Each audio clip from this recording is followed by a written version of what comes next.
You ever feel like you've moved on, you've grown, put in the work, but that one thing from your past, it just feels like it gets the final say anyway, like you're building this future, but a background check could just be waiting there to block your breakthrough. Oh, absolutely. That's a tough reality for so many people. That feeling, like a past action, even one that's totally resolved, can still cast this long shadow over jobs, housing, just moving forward without that weight. Exactly. And that's precisely the challenge we're diving into today. Specifically, we're looking at how you can navigate erasing a criminal record right here in Harris County, Texas. And our mission here, it's really to cut through the noise, the jargon, the confusion, maybe even the huge potential cost of lawyers. We want to give you a clear, actionable blueprint, a path really to help you reclaim your freedom and step into the future you're actually building. And this isn't just talk, right? The insights we're exploring today, they come directly from a specific resource. It's a 10-step do-it-yourself guide, and it's laser focused on this process right here in Harris County. It's really built to empower you, the individual, to take this journey yourself. Exactly. And the person who created this guide, well, she has a really unique perspective. Her name is Shawn Lacey, though a lot of people know her better as Miss Officer. And just so everyone's clear, that's MZ Officer. She spells it out. MZ Officer, got it. Yeah. She actually started her career as a Texas peace officer, working inside the system. But now she's an advocate, and she's channeled all that insider knowledge into creating this incredibly detailed guide. That background is just so key, isn't it? She gets the procedures, she knows the potential pitfalls, what the courts are looking for, and she translates that complex legal stuff into something that an everyday person can actually understand and use. Yeah. Seeing it from both sides like that makes her guide, particularly valuable. It really does. Now, okay, before we jump into these 10 steps, there's something really critical we need to say right up front, super clear. This information we're sharing, it is not legal advice. Absolutely not. Neither Miss Officer nor us here doing this deep dive, we are not acting as your attorney.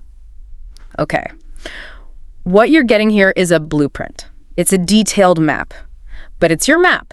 You have to follow it. You're the one putting in the work. Right. Think of it like the ultimate instruction manual for a really complex project. It gives you every single step, lists all the tools you'll need, but the actual building, that's in your hands. It takes your focus, your effort. That's a perfect analogy. Okay, so let's open up this blueprint. It's laid out in 10 clear steps, and they're designed not just as instructions, but, the tone is meant to be motivational, direct, and really respectful of the courage it takes, facing your past to claim your future. And it starts with a really basic truth. You absolutely cannot fix something if you don't fully understand it, or if you can't even see it clearly. Which brings us right to step 1 in the guide. Get your record. This is the essential first move. You have to get your official criminal record. And we mean pulling it directly from the source for this context. That's the Harris County District Clerk's website. Yeah, this is totally foundational. You have to know exactly what pops up when someone, say an employer, runs a background check on you. And the guide, it doesn't just say, go get your record. It literally walks you through the online step. It even has screenshots, which honestly takes a ton of the guesswork and frustration out of this really crucial first step. Okay, so once you actually have that record in hand, then you move to step 2. Check if you qualify. And this step, it carries a really important message. Please don't just assume you're ineligible. So many people do that, and they might miss a real chance to clear their name. Exactly right. Texas law spells out specific situations where you can get your record either sealed or fully expunged.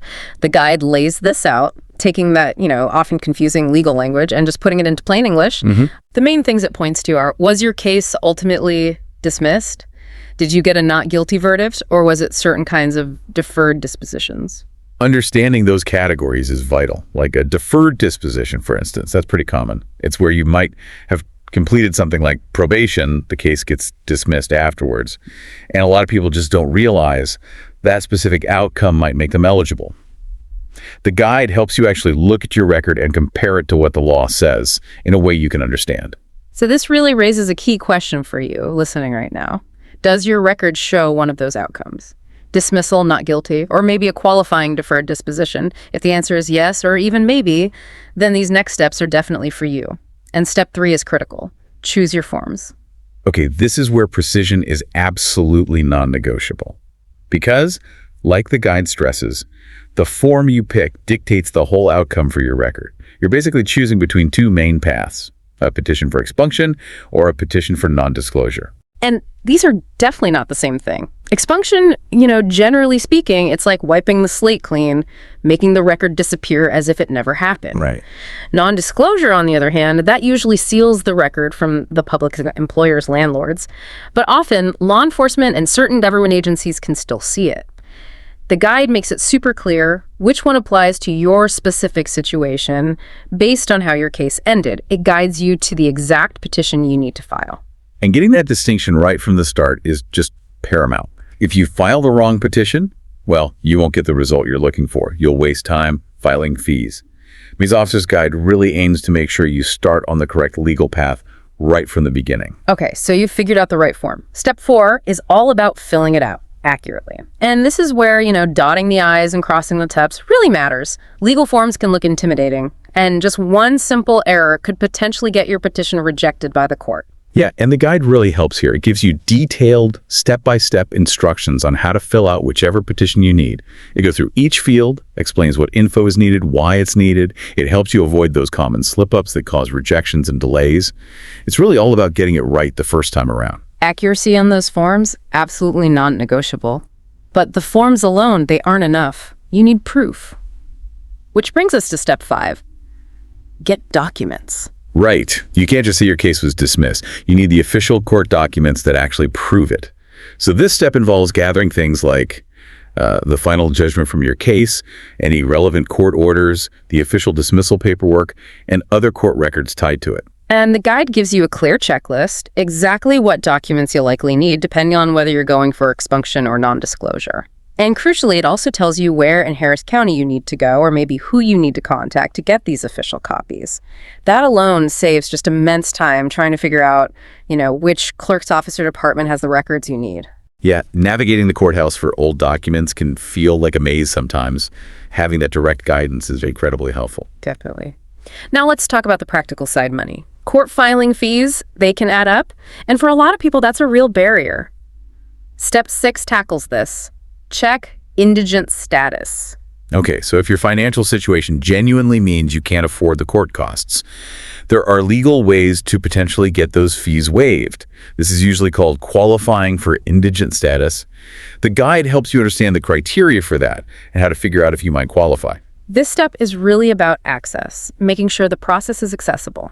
Don't let the potential costs stop you from even exploring this path. The guide helps you check if you might be eligible for help with those court costs. Yeah, it removes a pretty significant hurdle for a lot of folks who might otherwise just feel like they have to give up. Okay, so let's recap where we are. You've got your record, you've checked eligibility, picked the right form, filled it out super accurately, gathered all your supporting documents, and you've looked into the fee situation. Now it's time for step 7. File your forms. This is it. This is the point where you officially submit your completed petition and all those supporting documents to the court. And again, the guide gives you the specifics for filing in Harris County, where exactly to go, how to submit it, making sure you follow the right local procedures. Getting that filing done correctly is key to moving things forward. Now, once it's filed, the court takes over. And step 8 acknowledges that you might actually need to attend a court hearing. And let's be real, walking into a courtroom can feel incredibly intimidating, especially if you're representing yourself. Oh, definitely. And this is where Ms. Officer's Guide provides some really invaluable preparation.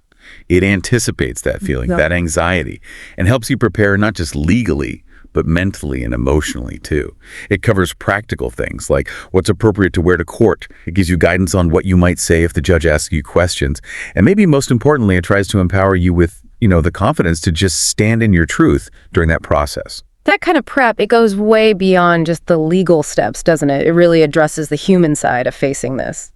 Okay, now here is where this blueprint points out something super important. A detail many people might totally miss. It's a critical step that often gets overlooked. Step 9. Erase your record, post-order. Right. So you've done all the work. You went through the court process. The judge signed the order saying your record should be expunged or sealed. That feels like the finish line, doesn't it? But it's often not the final step for clearing your name in the real world, particularly when it comes to those background checks run by potential employers or landlords. Why is that? It's because that court order, it mainly affects the official government databases first. But there are hundreds, literally hundreds of private background check companies out there. Exactly. And they might have already scooped up that information before the court order was finalized and processed everywhere. And step 9, as the guide details it, explains that you still need to proactively clear your name from these private databases. The guide even highlights the scale of this, pointing out you might need to address your info with potentially over 800 different private companies. Over 800. I mean, that sounds like a massive task. Yeah. Trying to figure out who to even contact, what to say to each one, that would feel impossible on your own. Right.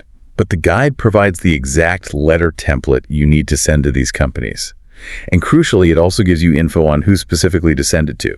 Helping you reach the right departments or contacts to ask them to remove that outdated info from their systems. Wow. That step is just essential then for the court order to actually have its full practical effect on your life, so you can pass those background checks. It's a total game changer.